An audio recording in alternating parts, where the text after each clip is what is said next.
안녕하세요. VIP랩에서 학부연구생 하고 있는 송재곤입니다. 오늘 발표할 논문은 칼 라바, Vision Language Models for Camera Only Closed Loop Driving 2024년도 논문입니다. 먼저 인트로덕션입니다. 최근 자율주행에서는 E2E와 VLM을 함께 사용하는 모델이 주목을 받고 있습니다. VLM은 간단히 이미지와 텍스트를 함께 처리하는 모델이라고 생각하시면 될 것 같습니다. 하지만 기존 방법들에는 한계가 있습니다. 대부분 라이더와 같은 고가 센서에 의존하는 문제가 있고, BB, 뎁스, 세그멘테이션 같은 비싼 라벨이 필요해서 실제 차량에 적용이 어렵다고 합니다.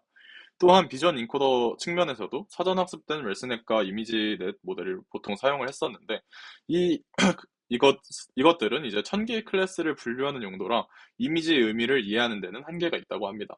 마지막으로 VLM을 자율주행에 활용했던 기존 연구들도 실제 주행 평가가 아니라 오픈루프 평가를 위주로 진행했다는 문제가 있습니다. 이러한 문제를 해결하기 위해 본 논문은 첫째, 비전 랭귀지로 사전 학습된 인코더를 활용한 자율주행 모델 칼 라바를 제안하고 조향과 속도를 분리하여 제어하는 Semi-Disentangled Output Representation을 제안했습니다. 본 논문은 카메라만 사용하여 카를라 리더보드 2.0 센서 트랙 1위를 달성했습니다. 먼저 전체 아키텍처의 전체적인 구조를 먼저 설명드리겠습니다. 먼저 HD 비전 인코더를 사용하여 카메라 이미지를 특징 맵으로 변환합니다. 그 다음 어댑터를 통해 이 특징 맵을 라마가 받을 수 있는 입력의 형식에 맞게 변환을 하게 되고, 마지막으로 LM 디코더, 즉 라마를 통해 패스와 타임에 대한 웨이포인트를 각각 생성하게 됩니다. 더 자세한 내용은 뒤에서 설명드리겠습니다. 먼저 HD 비전 인데요. 클립을 비전 인코더로 사용을 하게 되는데, 클립은 인터넷에서 수집한 4억 개의 이미지 텍스트 쌍으로 이 이미지와 이 텍스트가 맞는가에 대한 맞는 짝인가를 학습한 모델입니다. 이 과정에서 이미지를 단순 픽셀이 아니라 의미적으로 이해하는 능력을 갖추게 되는데, 빨간 신호등은 이제 멈추라는 것을 의미한다와 같은 이해가 가능합니다. 그런데 논문에서 사용한 클립은 이제 336바이 336의 고정 입력만 받을 수 있어서 자율주행에서 사용하는 큰 이미지를 바로 사용할 수 없습니다. 이를 해결하기 위해 라바의 애니레스 기법을 사용합니다. 이미지를 336바이 336의 패치돌로 분할하고 각각을 독립적으로 클립에 넣어 인코딩한 다음 컨캣하여 하나의 특징 맵을 만들게 됩니다. 논문에서는 이제 입력된 이미지를 좌우로 나눠 두 개의 패치로 사용하였습니다. 앞서서 클립을 통해 출력된 특징 맵은 라마에 입력되어 GPS랑 이제 속도 정보와 함께 경로를 추령하는 데 사용됩니다. 하지만 두 모델의 이제 클립과 라마의 차원과 형식이 다르기 때문에 이제 어댑터를 통해서 라마가 받을 수 있는 형태로 변환하게 됩니다. 먼저 라마는 트랜스포머 구조를 가지고 있어서 토큰 수의 제곱에 비례하여 계산량이 증가하게 됩니다. 그렇기 때문에 어버러지 플링을 통해 토큰 수를 절반으로 감소시킵니다. 그 다음에 이제 2D 특징 맵을 1D 시퀀스로 펼치고 리니어 프로젝션을 통해 차원수를 라마의 입력 차원에 맞게 변환하게 됩니다. 추가적으로 여기 목표점의 GPS와 차량 속도 또한 MLP를 통해서 토큰으로 변환되어 이제 라마의 입력으로 사용되게 됩니다. 이렇게 어댑터를 통해 변환된 토큰들은 러너블 쿼리 30개와 함께 라마의 디코더로 입력됩니다. 러너블 쿼리는 이제 학습 가능한 벡터로서 패스용 20개와 이제 타임 웨이포인트용 10개로 나눠지게 됩니다. 쿼리를 굳이 입력에 포함시키는 이유는 이제 라마가 입력 토큰 수만큼 출력을 내보내는 구조이기 때문에 쿼리를 넣어야 출력에서 이제 좌표 뽑을 자리가 확보된다고 합니다. 이렇게 입력된 토큰들은 이제 라마 내부에서 셀프 어텐션을 거쳐 이제 서로 정보를 주고받게 되고, 이 과정에서 쿼리 토큰에 이제 주행 판단에 필요한 장면 정보가 축적된다고 합니다. 앞서 라마를 통과한 출력 중에서 쿼리 30개에 해당하는 위치만 추출한 뒤 각각 MLP에 넣어 그 XY 변화량에 대한 차이값을 예측하게 되는데, 직접 좌표를 예측하지 않고 차이값으로 예측을 하는 이유는 차이값의 경우 이제 비슷한 패턴이 반복되어서 학습이 더 안정적이기 때문이라고 합니다. 이 차이값을 누적 합산을 하여 이제 에고 기준으로 상대 좌표로 누적 합산하면 자기 차의 기준의 이제 상대 좌표가 되게 됩니다.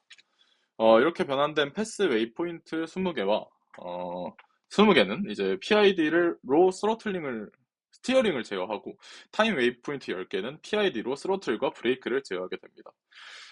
논문에서 말하길 기존의 웨이포인트만 사용했을 때는 회전 시 조향이 부정확한 문제가 있었는데 이제 이렇게 패스와 타임 웨이포인트를 분리하게 됨으로써 정지한 구조물과의 충돌을 완전히 제거할 수 있었다고 합니다. 마지막으로 언어 생성 부분인데요. 패스와 웨이포인트를 생성한 후 자기 회귀적으로 주행 설명 텍스트를 생성하게 됩니다. 학습 시에는 정답 테스트를 입력에 포함하여 각 위치의 다음 단어를 예측하고 추론 시에는 한 단어씩 순차적으로 생성시킵니다. 본 논문에서는 이 언어 생성을 핵심 기여라기보다 앞으로의 가능성을 보여주는 실험이라고 언급하였습니다. 다음은 실험 결과입니다. 실험 결과를 살펴보기 전에 먼저 학습 전략을 설명드릴 건데요. 어, 이 논문에서는 대부분의 주행 데이터가 직진 주행이라 이제 학습 가치가 낮다고 하였습니다.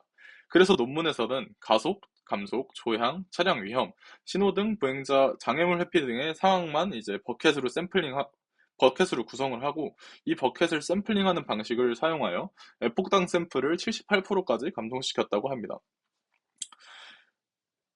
두 번째 이제 데이터 얼규먼트입니다. 시프트와 로테이션을 적용해서 차선에서 이탈하거나 기울어진 상황에서 이제 복구하는 방법을 학습시켰다고 합니다. 또한 이제 야간 이미지 대비를 향상시키기 위해 히스토그램 인핸스먼트 또한 함께 적용하였습니다. 표에서 나온 평가 지표를 간단히 먼저 설명드리면 RC는 주행 경로를 이제 얼마나 완주했는지 나타내는 지표이고 IS는 신호 위반이나 충돌 같은 위반 사항에 대한 페널티에 대한 점수입니다. 그리고 DS는 이제 RC와 IS 두 지표를 곱한 종합 점수입니다.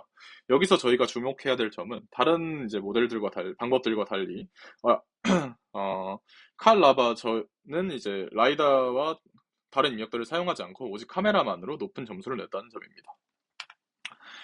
다음은 여러 조건들을 비교한 표입니다. 먼저 아웃풋을 보시면 아까 전에 말씀드렸던 대로 웨이포인트만 사용했을 때보다 이제 패스와 타임을 분리하여 이제 패스를 추가했을 때 정지한 물체와의 충돌이 사라지는 것을 보실 수 있습니다. 다음으로 이제 비전 인코더 비교에서는 사전 학습된 모델의 종류와 이제 사전 학습 모델 유무를 비교를 했는데 사전 학습 유무에 따라서 성능 차이가 매우 크게 나타나는 것을 보실 수 있습니다. 이는 사전 학습된 VLM의 인코더가 중요한 역할을 한다는 것을 보여줍니다. 마지막으로 얼리 스타핑 비교에서는 같은 모델이라도 이제 학습을 멈추는 시점에 따라서 성능 차이가 발생함을 확인하실 수 있습니다. 다음은 정성적 평가 결과입니다. 그림에서 빨간 선은 이제 예측된 웨이포인트, 어, 패스 웨이포인트, 초록색은 이제 타임 웨이포인트, 파란 점은 GPS 목표점을 나타냅니다. 보행자가 횡단보도를 건너는 상황에서는 보행자 때문에 정지 중이라고 설명을 하고 오른쪽 그림에서는 이제 공사장 상황에서 반대 차선에 이제 차가 있기 때문에 합류 대기 중, 그리고 아래 사진에서는 공간이 충분하기 때문에 차선을 변경한다처럼 상황에 맞는 설명을 생성하는 것을 확인하실 수 있습니다. 다만 논문에서는 이제 언어 출력과 주행 행동이 서로 다른 로스로 독립적으로 학습되기 때문에 생성된 설명과 실제 주행 행동이 서로 다를 수 있다는 점을 한계로 언급하고 있습니다. 마지막으로 결론입니다. 본 논문에서는 VLM의 사전학습 지식이 자율주행에 효과적임을 입증했습니다. 둘째, 출력 표현을 분리함으로써 조향 문제를 해결할 수 있음을 확인했습니다. 셋째, 마지막으로 주행과 동시에 언어 설명 생성이 가능함을 확인했습니다. 감사합니다.